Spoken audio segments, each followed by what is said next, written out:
नमस्कार.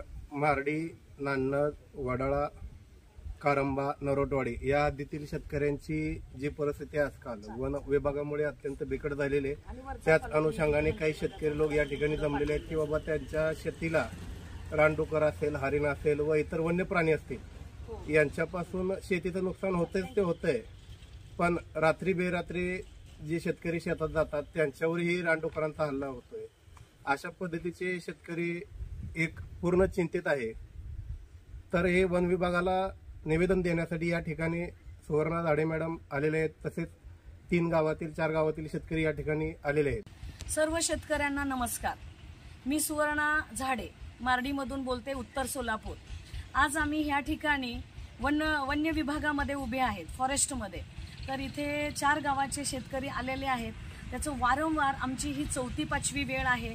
ह्या 2 महिन्यामध्ये जे शेतकऱ्यांवरती अन्याय व्हायला लागलाय त्या डुकरांपासून प्रत्येकांना वंचित राहता यावं ह्यासाठी आम्ही वारंवार इथे येत आहोत. त्यानुसार आम्ही काही पत्र पण दिलेले आहेत, पण त्या पत्राचा पुरेपूर अजून काही त्याचा लागलेला नाहीये, सुगावा लागलेला नाहीये. तर आज आम्ही फायनली ठरवलेलं आहे की आम्हाला ह्यावरती वन विभागाने काही ना काही लेखी तरी द्यावं किंवा सांगावं. त्यानुसार आम्ही अधिकाऱ्यांना भेटायला आलो, पण काही कारणास्तव इथे अधिकारी उपलब्ध नाही आहेत.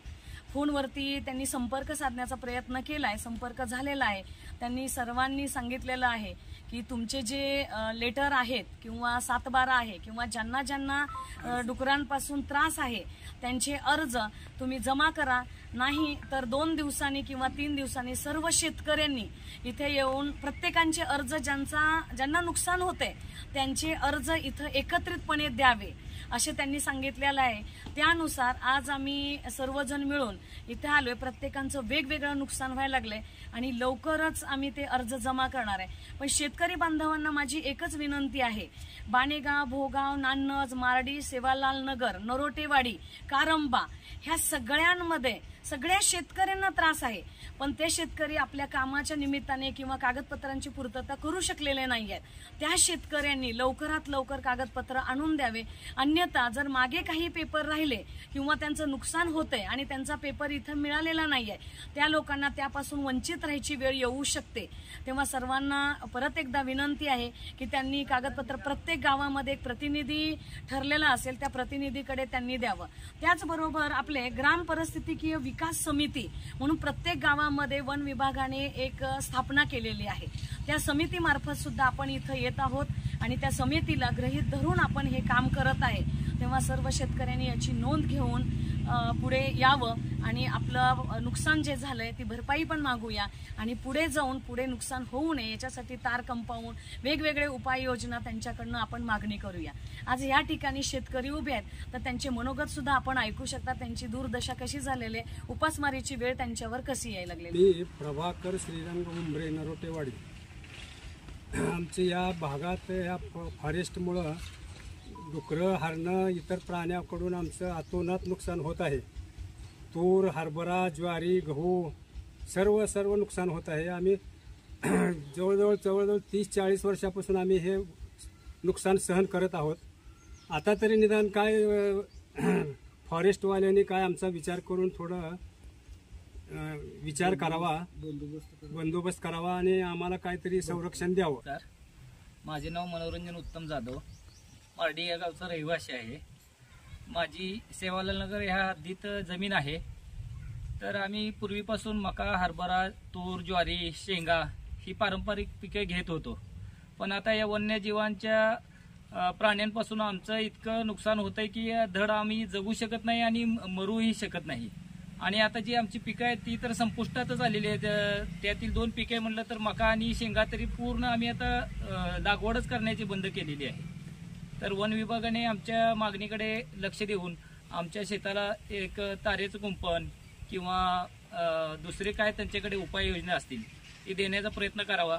नाहीतर आता आमचं जगणं मरणं इतकं असह्य झालंय की आता आम्हाला जीवन संपवावं लागेल अशी आमची आता परिस्थिती झाली. आत्महत्या करण्याशिवाय आमच्याकडे पर्याय उरले नाही. तरी वन विभागाने कृपया आमच्या सर्व शेतकरी बांधवांचा विचार करून आम्हाला लवकरात लवकर शक्य ती होईल ती मदत करावी हीच नम्र विनंती. हनुमंत अर्जुन काटे, राहणार मारडी, शेतकरी. आम्ही सर्व शेतकरी फॉरेस्ट विभागाकडे आलेलो आहोत आणि कारण आमच्या शेतामध्ये सर्व शिवारामध्ये रानडुकरांचा इतर वन्य प्राण्यांचा भरपूर त्रास आहे. पेरलेले सुद्धा येऊ देत नाहीत. ह्याच्या अगोदर आम्ही बरेच वेळा फॉरेस्ट विभागाकडे आलोत आणि त्यांना निवेदन दिले आहे, पण आतापर्यंत काहीच उपयोग झालेला नाही आणि त्यांनी काय केलेलं नाही. तरी आता यापुढे आम्ही आता निवेदन देऊन अर्ज देऊन जर आमचं काय त्यांनी विचार नाही केला तर आम्ही उपोषणाची सुद्धा आता बसण्यास तयारच आहोत. कारण आम्हाला जीवन जगणे फार अशक्य झालेलं आहे. रानडुकराचा भयंकर त्रास होत आहे. इतर वन्य प्राणी सर्व काही शेतामध्ये पीक येऊ देत नाहीत. त्याच्यासाठी आम्ही सर्व शेतकरी आलेलो आहोत. तरी याचा पूर्ण विचार करून आम्हाला सहकार्याची भावना ठेवून काय कंपाऊंडसाठी किंवा अन्य कुठल्याही मदतीचा त्यांनी आम्हाला मदत करावी एवढीच आमची विनंती आहे. भगत नरोटेवाडीतील शेतकरी की रानडुकरामुळं लहान लेकरं असतील आणि महिला असतील तर संध्याकाळी 8-8:30 वाजल्या तरी सुद्धा त्यांचं हल्ला करण्याचं भीती आहे. म्हणून त्यांच्यापासून संरक्षण मिळावं अगर काय तर उपाययोजना व्हावी.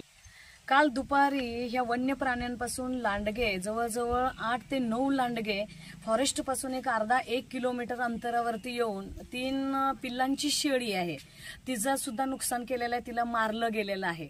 म्हणजे विचार करा, आता मोठे दिवसा माणसं सुद्धा फिरताना किंवा लहान मुलं जर आजूबाजूनी शेतामध्ये ते डुकरं किंवा वन्य प्राणी जर चुकून गेले तर त्यांच्या सुद्धा जीवाला धोका असू शकतो. आत्ताच ही जी खबर लागलेली आहे, काल जे शेळी मेंढ्यांचं जे नुकसान झालं तर वन्य विभाग सुद्धा तिथे जाऊन पंचनामा करून आलेले. तेव्हा सगळ्यांना जाग वन विभागाला आलीच पाहिजे आणि ह्या शेतकऱ्यांना न्याय मिळालाच पाहिजे. आज आम्ही सर्वजण खरंच रस्त्यावरती उतरून उपोषण किंवा आंदोलन किंवा हे करायला सुद्धा कमी करणार नाहीयेत. तेव्हा कृपया आम्ही सर्वांना सांगू इच्छितो, संबंधित अधिकाऱ्यांना सांगू इच्छितो की ह्या शेतकऱ्यांकडे आणि एक गाव नाहीये का एक शेतकरी नाहीये, तर हे 6 गावामधील शेतकऱ्यांचं शेकडो शेतकऱ्यांचं नुकसान व्हायला लागलेलं आहे. हे असल्या आपत्कालीन वेळेमध्ये सुद्धा जर एकतर पिकांना भाव नाहीये, पाऊस पाण्याची अशी बोंब व्हायला लागलेली आहे आणि ह्या सगळ्यामध्ये खत पाणी हे जे जेवढं आहे घालून घालून शेतकरी मरायला लागलेला आहे आणि त्याच्यातून सुद्धा जर वन विभागाचं आम्हाला सहकार्यच मिळत नसणार आहे तर आम्ही काय करायचं हे त्यांनीच लिहून द्यावं आणि आम्हाला सांगावं.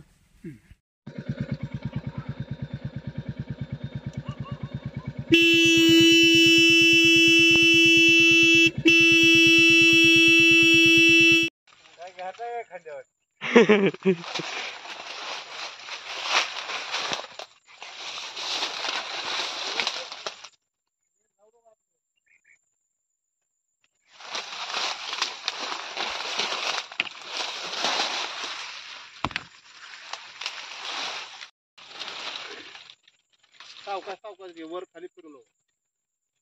जागेवर तिथलाच घे, थोडं झूम कर आणि थोडं आउट कर. सावकाश आतमध्ये लय वाटत काही तर आपला वाटत आता बाहेर नाही एवढा असं.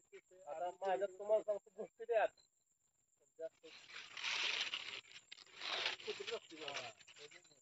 आता हे आहे का ही थंडा कुठला ते कंपाऊंड खायची थंडा ते आणू का तरी करा आपलं ऊस आहे. इथं गड्ड्याच्या गेली ती बघा सगळं आडव पडलं वाळून.